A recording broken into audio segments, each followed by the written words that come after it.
오늘은 본문은 이 본문은 전통적으로 이제 예수님의 그 계시와 재림에 대한 본문으로 또 많이 해석되어져 가는 본문인데요. 또 오늘 이 본문은 또 다른 해석으로 역사적으로 발생한 AD 70년, 예수님이 AD 00년에 오셨다고 정했다면 30년 생활하시고 그 이후에 바울이 열심히 사역하고 로마가 여전히 지배하고 있는 가운데 AD 70년이 일었을 때에 로마의 장군이 예루살렘 성전을 파괴했습니다. 그래서 그때 당시에 일어날 것을 예언한 사건으로, 예수님께서 예언한 사건으로도 해석하는 이 두 가지 관점으로 우리가 이 일들을 볼 수 있는데요. 저는 오늘 예루살렘 성전 파괴에 대한 그러한 사건으로 한번 이 본문들을 한번 찾아볼까 합니다. 먼저 몇 가지 근거들은 13장 1절에 보니까 현재 이 본문의 맥락은 예루살렘 성전에 관하여서 제자들이 질문하고 있는 과정 중에 하신 말씀입니다. 1절을 보니까 13장 1절, 예수께서 성전에 나가실 때에 제자 중에 하나가 이르되 선생님 보십시오, 이 돌들이 어떠하며 이 건물들이 어떠합니까? 그래서 예수님이 예루살렘에 입성하신 이후에 성전에 들어갔는데 그곳을 보고 제자들이 너무 멋있습니다. 이 성전이 너무나 크고 웅장하고 또 그때 당시에는 황금문이라고 하죠. 황금문도 있고 너무너무 멋진데요. 이 성전이 얼마나 크고 멋있습니까, 주님?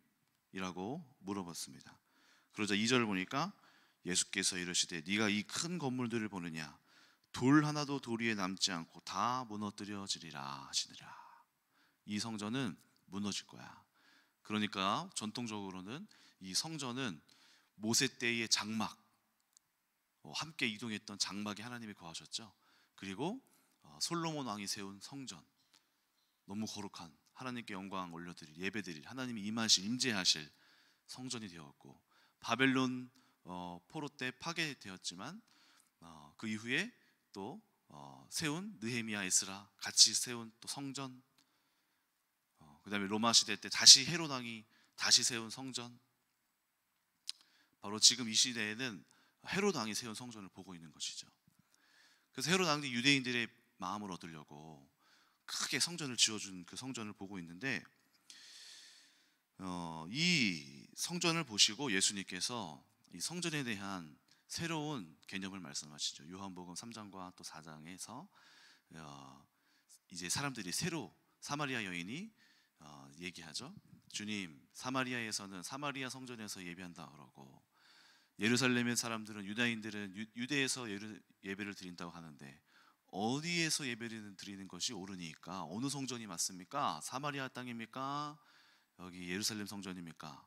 그러니까 예수님이 그 두 곳에서도 예배할 때가 아니라 신령과 진정으로 예배할 때가 원하니 하시면서 곧 예수님이 성전이 되셔서 이 성전을 무너뜨리고 사흘 만에 다시 지으리라. 그러니까 예수님이 죽으시고 사흘 만에 다시 살아나실 것을 예언하시면서 결국 예수님 자체가 성전이 됨을 말씀하셨죠. 그거랑 같은 맥락으로 오늘 본문에서도 성전에 대하여서 파괴될 것을 이야기하고 계십니다. 실제로 이 성전 파괴에 대한 이 성전 파괴 전에 몇 가지 사건들이 일어났는데요.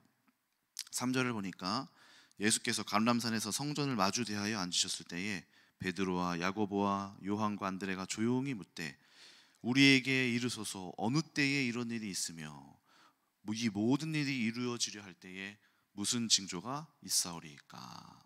베드로와 제자들이 질문을 한 것입니다. 성전이 무너진다고요? 그러면 도대체 그런 일들이 어느 때에 있습니까? 그런 일들이 일어나기 전에 어떤 일들이 발생할까요? 하고 궁금해서 질문을 하는 것이죠. 그래서 5절 보니까 너희가 사람의 미혹을 받지 않도록 주의하라. 많은 사람들이 내 이름으로 와서 내가 그라고 미혹하리라. 실제로 AD 66년의 역사가 요세푸스가 기록하기를 그곳에 많은 사람들이 자기가 그리스도라고 칭하여서 활동하였습니다. 드다라는 사람, 그리고 갈릴리 유다의 아들들이라고 표현하기도 하고, 어떤 이집트인들이 그리스도라고 표현하면서 활동을 하였습니다. 또 7절과 8절, 난리와 난리의 소문을 들을 때에 두려워하지 말아라. 또 8절, 민족이 민족을, 나라가 나라를 대적하여서. 이러한 사건들도 AD 36년에 파르티아 전쟁이 일어났고, 헤롯 안티파스와 또 아레타스 왕이 각 국가에서 전쟁을 일으키면서 나라와 나라가 전쟁을 일으켰습니다. 8절의 후반부에 나타난 지진이 있으며 기근이 있으리니,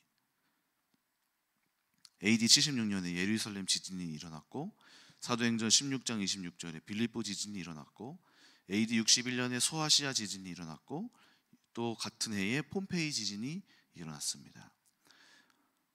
또 AD 46년에는 클라디우스 황제에 일어난 기근이 또 이런 본문하고 연결되어 있었습니다. 그리고 AD 70년이 일어나기 전에 그 기간 동안에 전쟁도 있었고 기근도 있었고, 또 예수님께서 말씀하신 내가 그리스도라고 지칭하는 사람들도 일어났습니다. 그래서 이러한 일들이 성전에 파괴될 것을 보여주는 징조가 되었던 것이죠. 그런데 이러한 징조가 일어났다고 해서 반드시 그 이후에 그 즉시 성전 파괴가 온 것은 아니었습니다. 마치 출산을 할 때 배가 아파야지, 아파야 출산 전에 반드시 배가 아프잖아요. 그렇죠? 산통이 있어야 되잖아요. 근데 산통이 있다고 해서 모든 그 순간마다 애가 나오는 건 아닌 것처럼 어떤 징조가 계속 있지만 그 징조 때마다 계속 성전이 무너질 위기는 아니었다는 것입니다. 하지만 그 징조가 일어나기 전엔 반드시 산통이 일어나는 거죠. 저는 이 본문을 보면서 이 본문이 꼭 성전의 파괴에 대한 것만을 이야기한다고 생각하지는 않습니다.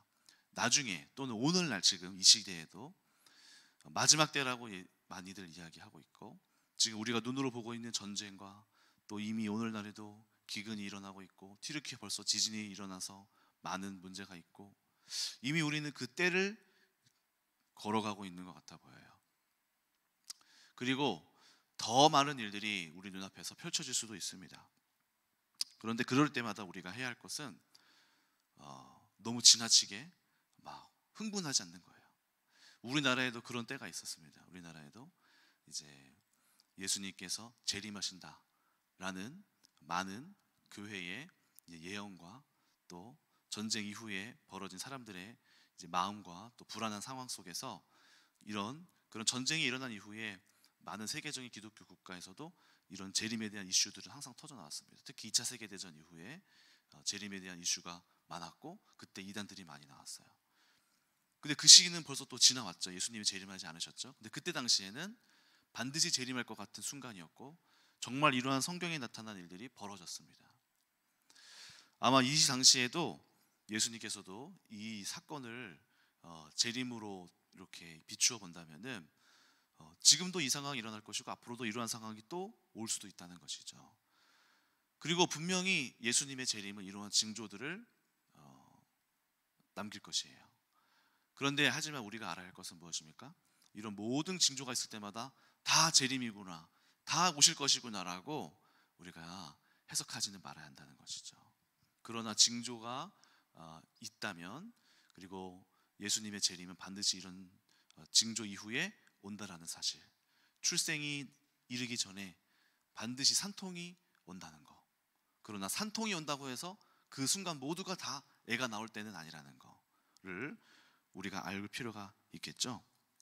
그리고 그 이후에 제자들에게 너희들이 그 기간 동안 성전 파괴 이전에 고통받고 아주 큰 핍박을 받을 것임을 이야기합니다. 자, 오늘 본문이 또 성전 파괴에 대한 이야기라는 이유는 30절에 대한 건데요. 30절을 보니까 내가 진실로 너에게 이르노니 이 세대가 지나가기 전에 이 일이 일어나리라 했습니다. 이 세대가 지나가기 전에. 그러니까 성전 파괴에 대한 사건임이 조금 더 해석할 수 있는 게 이 세대는 어떤 세대입니까? 예수님과 함께 예수님을 보았던 그 세대. AD 70년 80년이면은 베드로가 20살에 예수님을 만났다 하더라도 뭐 100세쯤 되지 않겠습니까? 90세, 뭐 70세, 그렇죠? 그러니까 그 세대를 말하는 거죠.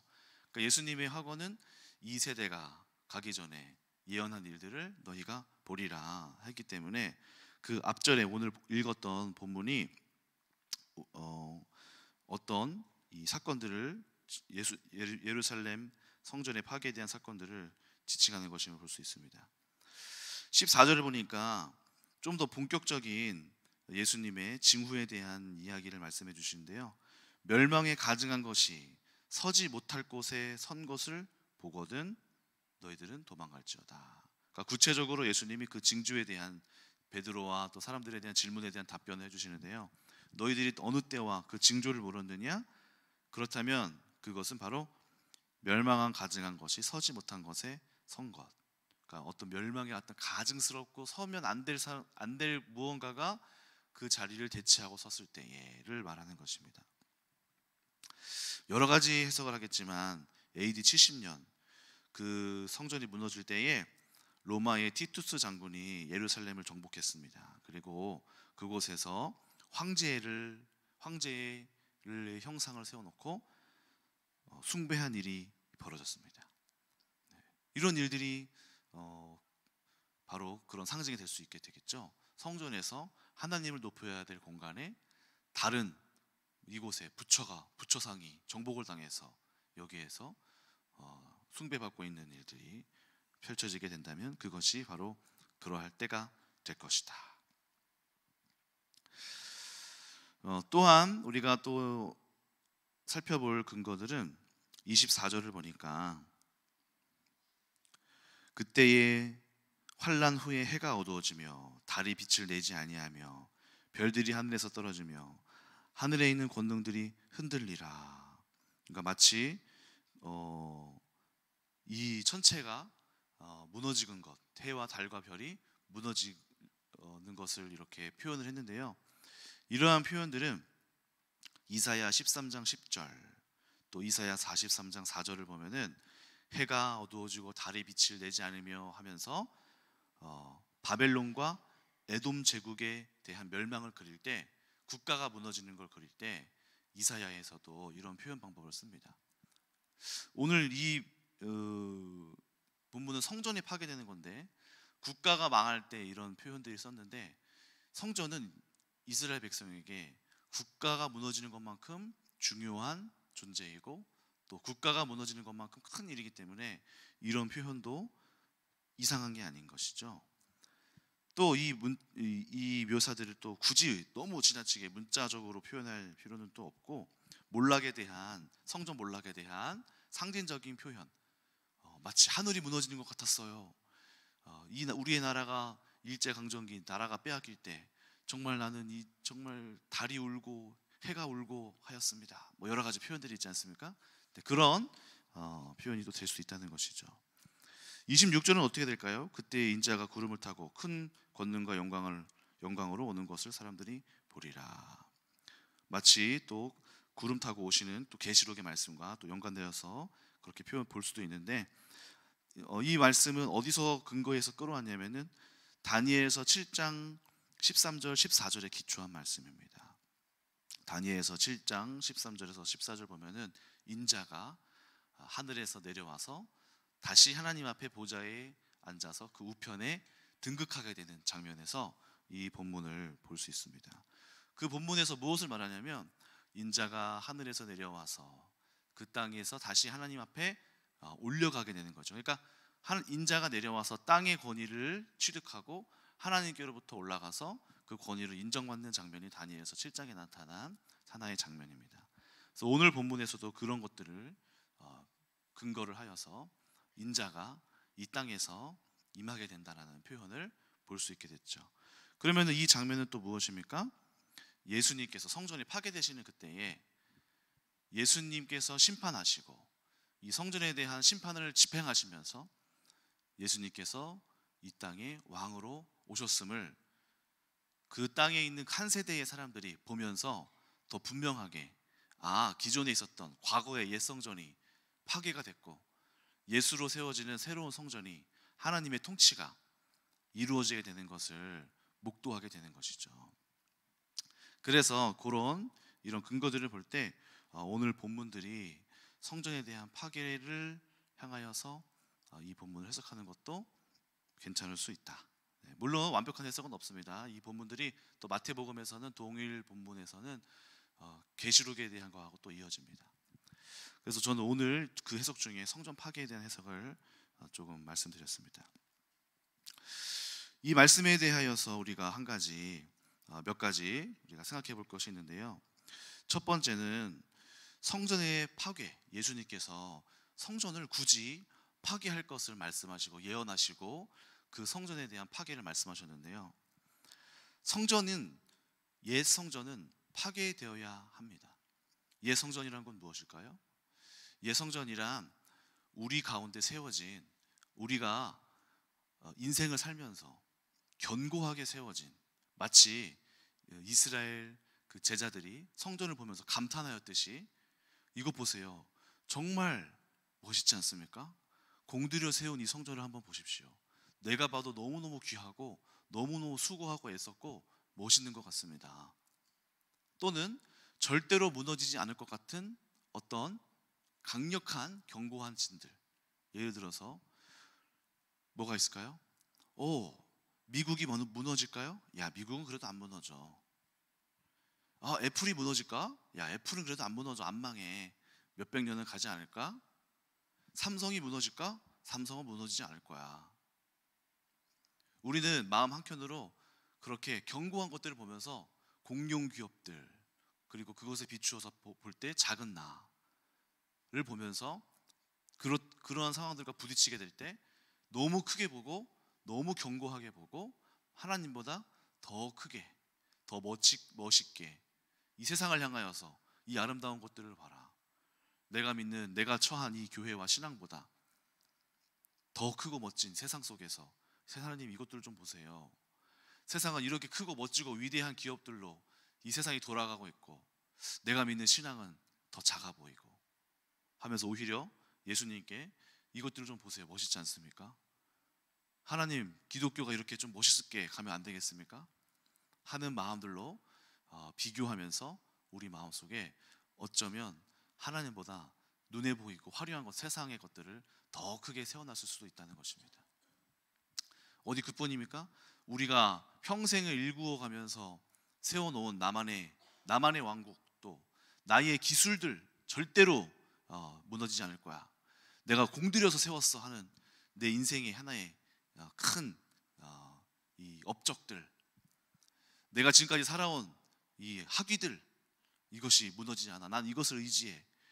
은연중에 이것들을 가만히 하나님께서 하실 것보다 이것을 더 많이 의지하면서 살아가고 있는 것들을 보게 됩니다.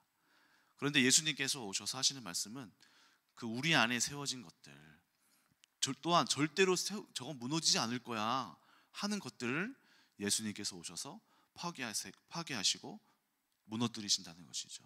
그것들보다 더 크신 이가 심판자이신 예수님께서 그것들을 무너뜨리셔야 한다는 것입니다. 실제로 무너지지 않았어도 우리 마음속에서부터 그것들이 무너져야 한다는 것이죠. 그 무너짐으로 인하여서 우리가 얻게 되는 것은 무엇입니까? 예수 그리스도께서 우리 마음속에 가장 큰 분으로 세워지게 되는 거예요. 예수님께서 예언하셨습니다. 예수님께서 오셔서 내가 이 땅에서 심판자가 될 것이고 이 땅을 파괴하고 정리하면서 깨닫게 되는 것은 정말 그분이 큰 분이시구나 하게 되는 것이겠죠. 우리 안에, 그리고 이것들을 이제 보았을 때 제자들이 이 사건들을 보았을 때 제자들이 느끼는 감정은 무엇일까요? 왕이 오셨구나, 정말이구나, 왕이 지금 심판하시기 시작하는구나, 국가보다 더 큰 이가 예수 그리스도이시구나. 저 푸틴 저 무너질까? 저 중국이 무너질까? 저 시진핑 저 강력한 저 나라가 무너질까? 저 공산주의가 과연 무너질까? 그럴 수 없을 것 같아. 은연중에 아무리 두들겨도 무너지지 않는 모습들을 보면서 우리의 마음속에는 한편으로 이미 다 져버렸죠. 그런데 우리 마음속에 가져야 할 것은 하나님께서 반드시 이 모든 것들을 좌지하시고 좌지우지하실 가장 큰 심판자이시고 반드시 그것들이 무너져야 한다. 우리 마음속에서부터 무너져야만 한다는 것입니다. 두 번째로 우리가 주목해야 될 것은 27절인데요.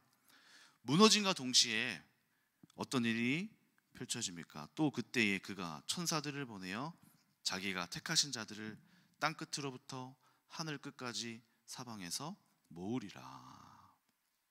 이것은 무엇입니까? 옛 시대의 성전이 무너지지만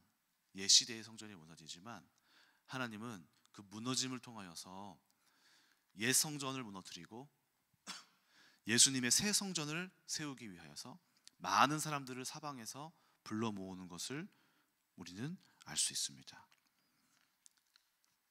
이 본문은 신명기 30장 4절, 시편 107편 2절에서 3절, 이사야 43절 5절에서 6절에서 하나님께서 많은 이들을 사방에서 불러 모으리라, 이따가 한번 살펴보겠는데요, 하는 본문에 근거하여서 인용하여서 세워진 말씀인데요, 하나님의 통치는 우리가 무너졌을 때 비로소 하나님이 주도하시면서 새 판을 짜실 수 있어요.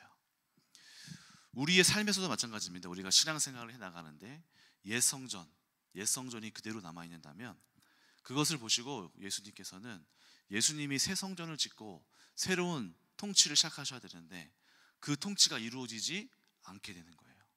내가 세운 나만의 견고한 성전, 내가 세운 어떤 견고한 높은 것들이 여전히 남아있기 때문입니다. 그런데 그것들이 무너지게 되는 순간 하나님이 이끄실 새로운 성전은 무엇이죠? 하나님이 거하시는 곳이잖아요. 하나님이 거하시는 곳. 그리고 그곳의 주인이 누구십니까? 하나님이시잖아요. 그래서 그 성전이 우리 마음속에서 세워져서 하나님이 거하실 거룩한 성전으로 되어져 가야 합니다. 제가 최근에 하나의 그 다큐멘터리를 봤습니다. 제목이 이제 바울로부터라는 제목인데, 차인표 씨가 한 유대인 한 그 역사학자랑 같이 바울의 발자취를 따라다니면서 다큐멘터리를 이렇게 찍었어요. 그걸 보는데 저희가 갔던 그 튀르키예 그 안디옥 장소가 나오더라고요. 지진 피해 입은 곳에서부터 사역이 시작했습니다. 그래서 반가웠어요. 저기 우리가 갔던 곳인데 하면서 재밌게도 보는데요.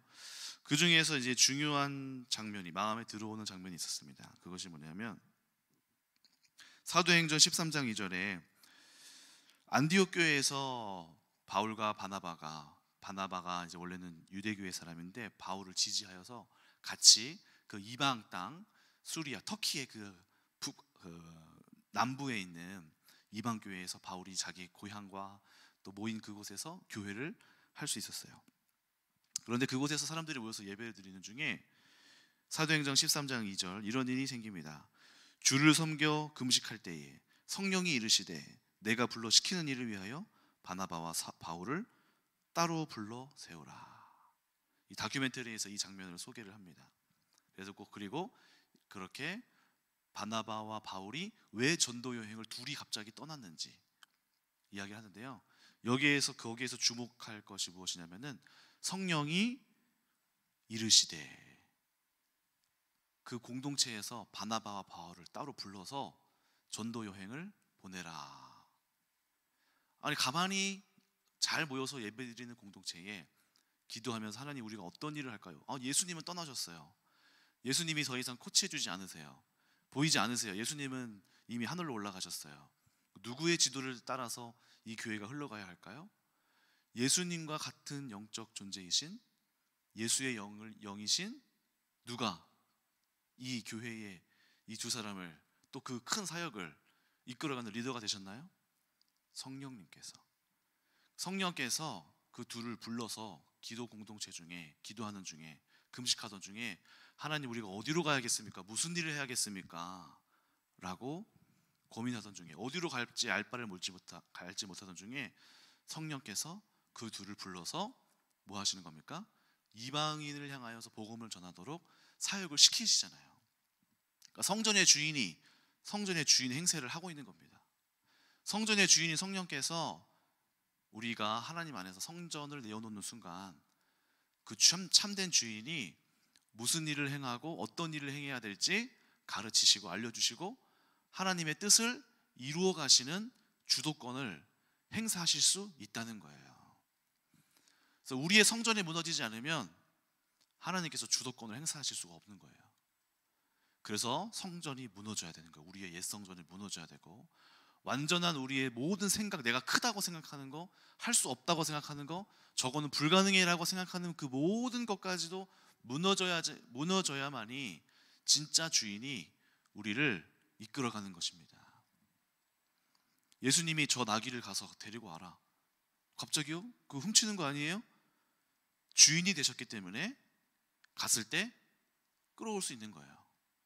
근데 우리가 아니 예수님보다 더 큰 도덕을 생각하고 저 사람에 대하여서 내 의가 이렇게 하는 거는 아니죠 하는 순간 하나님의 나라의 역사가 이루어지지 않는 것처럼 우리에게는 우리의 의가 무너지는 그런 일들이 일어나야 됩니다. 그것을 바로 순종이라고 하는 거죠. 순종. 내가 생각하기에는 저게 틀린 것 같아. 하지만 거기에 대한 순종. 그 순종이 일어날 때 하나님의 통치, 성령께서 역사하시는 통치가 일어나게 되는 것입니다.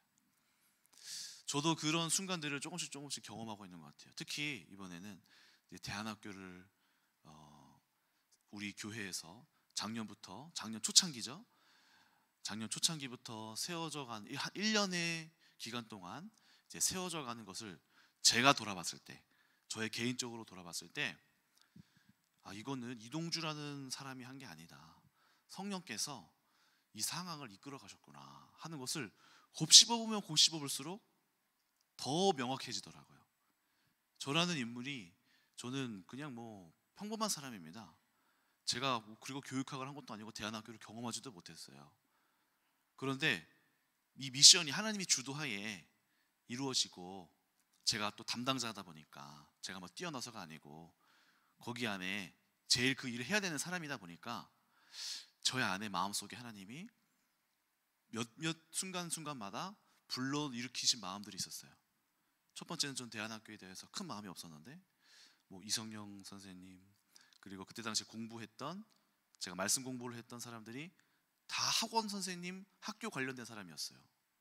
어느 날 그 사람들을 보다가 문득 마음속에 들었던 깨달음이 대안학교를 세우기 위한 사람들을 하나님이 먼저 앉혀놓았네? 사람들이 먼저 있네? 하나님이 이거를 하기를 원하시네? 손바닥만한 구름을 보았어요. 하나님이 이걸 뭔가 하기를 원하시는구나. 제 마음속에 움직여야겠다. 그래서 대안학교를 아무것도 모르니까 찾아다녔어요. 그러던 중에 이제 한 가지 중요한 또 만남이 있었습니다.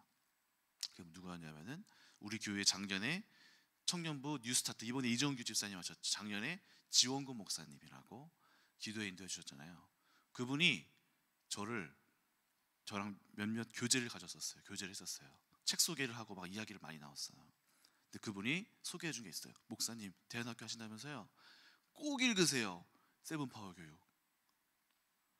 그래요? 알겠습니다 하고 놔두고 안 읽었어요. 그러다가 연락이 또 왔어요. 꼭 읽으세요. 읽으셨어요? 그분이 점검을 해요. 읽었어요? 안 읽었어요? 아니, 안 읽었는데요. 읽으세요. 알겠습니다. 읽었어요. 그 책에서 마음속에 한 가지 감동이 왔어요. 제가 다른 책들 많이 읽었거든요. 근데 그런가 보다. 이 책은 달랐어요. 책 덮고 나는 순간 막 꿈이 피어오르고 하나님하고 기도했어요. 책들 다 읽고, 하나님, 이 학교 너무 좋은데요? 절망이 또 찾아옵니다. 근데 이 학교 못하잖아요. 나도 그렇게 하고 싶지만 할 수가 없잖아요. 막 기도를 하기 시작했어요. 하나님이 한 가지 마음을 딱 주셨어요. 책에 다 써있잖아. 해봐. 그래서 담임 목사님이 허락도 안 받고 제가 그달의 금요 예배 때 세븐파워 교육, 우리 학교는 세븐파워 교육입니다. 그냥 선포를 해버렸어요. 그랬더니 사모님이랑 김희정 원사님이 오셔서, 목사님, 그 설교를 듣는데 대안학교에 대한 뭔가 그림이 보여지는 것 같아요. 뭔가 이제 손바닥에서 팔발? 이렇게 이만큼이 좀 생긴 것 같아요. 그래, 갑시다. 세븐파워 교육을 한번 해봅시다. 근데 아무래도 책만 가지고 안 되잖아요. 방문은 한번 중국에 가봐야겠다. 연락했어요. 방문만 해도 좋을 거라고 생각했어요. 그런데 그분이 아예 일로 왔어요. 그렇죠? 최근에도 2주 전인가요? 한 번 더 오셔서 대회비를 알려줬어요. 대회비. 이거 아무한테도 말하지 마세요 하면서 교사들만 다 모아놓고 학교 그 대회비를 보여주면서 이렇게 하고 있어요. 또 교사들 질문하고 답변하고 한 4시간을 그렇게 Q&A 시간을 가지면서 알려주셨어요. 이 모든 과정 속에서 저는 더 많은 비하인드 스토리가 있거든요. 저는 알아요. 이거는 하나님이 뭔가 이끌어가고 있구나. 성령께서 이걸 원하시는구나. 그걸 따라가기만 하면은 하나님이 주도하시고 이끌어가시는 거에서 뭐가 이루어지는 거예요. 이게 성령이 인도해 가시는 거구나. 성령의 인도구나. 또 재미난 거 하나 알려드릴까요? 제가 한 7년 전인가 8년 전인가 7, 8년 전에 그 지구촌 교회에서 한 2년 정도 있었는데, 거기에서 방학 때 잠깐 와서 한 달 있다가 가고 한 달 있다 가고 했었던 한 아이가 있었어요. 근데 그 친구가 저를 되게 좋아하면서 잘 따랐어요. 근데 그 친구가 중국에 학교를 다닌대요. 그래서 너는 뭐 중국으로 학교를 다니냐 하고 제가 약간 무시했거든요. 그 친구가 저를 성인이 돼서도 한 번도 만났었어요. 관계를 잘 유지하고 있었어요. 근데 어느 날 유튜브를 보는데 만방국제학교 유튜브를 제가 채널을 읽고 구독하고 있는데 갑자기 그 친구가 나오는 거예요. 너 뭐야? 그래서 제가 연락했어요. 너 뭐냐? 너 이 학교 나왔니? 예, 목사님 저 이 학교 나와서 인생이 바뀌었어요. 그래? 그러면은 야, 너 언제 한번 우리 학교 와서 너 도와줘라. 그랬더니 예, 갈게요. 그 제가 최하지 박사님한테 얘기했어요. 최하지 박사님 그 지구촌 교회에 있을 때 이 친구를 제 제자예요. 그랬더니 아시는 거예요. 걔 규영이라는 아이였거든요. 걔 규영이 아니에요? 아시네요? 맞아요. 그 친구 이런 애예요. 저랑 제 후배고 이런 일이 있어요. 그랬더니 그분이 하시는 말씀이 그 친구 데리고 와서 여기서 헌신하라고 권면하세요. 할 거예요. 저보다 더 잘할 거예요.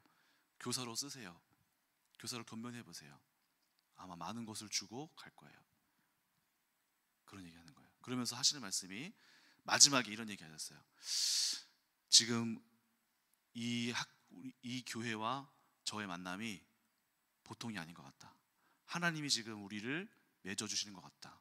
그 규용 학생도 당신과 연결된 걸 보니까 내가 느끼기에는 뭔가 하나님께서 지금 같이 뭔가 이루고 가시는 것 같다. 그 역사에 동참하는 게 너무 기쁘다. 그런 얘기 하셨어요. 저도 돌아보면서 생각하게 되는 거죠. 한 7, 8년 전에 만나서 까먹고 있었던 그 사람이 이 날을 위하여서 예비된 만남이었다는 거. 그러니까 이 모든 순간들이 하나님의 주도 아래에서 이끌어가고 있고 성령께서 주인이 되셔서 인도해 나가실 때 그런 일들이 완성된다는 것이죠. 그래서 오늘 본문에 새 시대가 오는 거예요. 여기 오늘 본문에서도 뭐라 합니까? 저쪽에서도 데려오고 사방에서 끌어오리라. 최하진 박사를 갖다 붙여리라. 교사들 없어 교사를 붙이리라. 대안학교 선생님들 더 세븐파워 교육 더 잘하고 있으니까 한번 하고 싶어? 그 후배, 아예 그 출신 학생, 그 친구도 교육에 관심이 많아요. 갖다 붙이리라 하시면서 하나님의 일들이 새 시대가 성령께서 주도해 가실 때 우리가 펼쳐가는 것을 보게 됩니다. 신명기 30장 4절 너의 쫓겨난 자들이 하늘에 가 있을지라도 내 하나님 여호와가 거기서 너를 모을 것이며 거기서 너를 이끄실 것이라. 이사야 43장 5절에서 6절 두려워하지 말라. 내가 너와 함께하여 내 자손을 동쪽에서부터 오게 하고 서쪽에서부터 너를 모을 것이고 북쪽에 이르기를 내놓으라. 남쪽에게 이르기를 가두지 말라. 내 아들들을 먼 곳에서 이끌며 내 딸들을 땅끝에서 오게 하며. 하나님께서 주도해 가실 때 하나님의 일들이 우리 눈앞에는 보이지 않지만 하나님께서 사방에서 불러 모아서 아버지의 뜻이 이루어지게 될 것입니다. 그러므로 성령의 인도, 성령께서 이끌어 가시는 사역, 성령께서 행하시는 일들을 주목해야 되는 거예요. 기도하겠습니다. 하나님 아버지, 우리의 옛 성전은 무너져야만 합니다.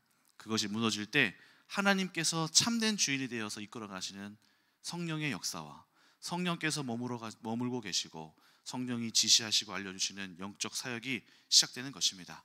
오늘 우리 성도님들에게 영의 눈을 열어주시어서 성령의 음성을 듣게 하시고 하나님의 인도를 받는 성도님들 되게 하여 주시옵소서. 그럴 때 비로소 하나님의 나라가 세워집니다. 그렇게 하나님 앞에서 순종하고 그 음성을 귀 기울일 수 있는 성도님들 되게 하여 주시옵소서. 예수님의 이름으로 기도드립니다. 아멘.